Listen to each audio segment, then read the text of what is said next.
Hi guys! So ngayon ay mag-open tayo ng mga crates. So meron tayo dito isang enchanted crate and sprout crates. Hindi ko to nabuksan nung last update pero ngayon ko lang mabubukas. So open na natin. So una muna is etong mga beanstalk na maliliit.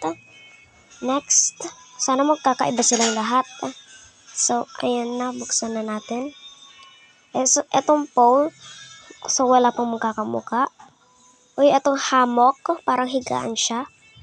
So, next, open. Itong beanstalk na walkway. Last, sana walang magkamuka. And, uy, wala tayong magkamuka sa sprout crate.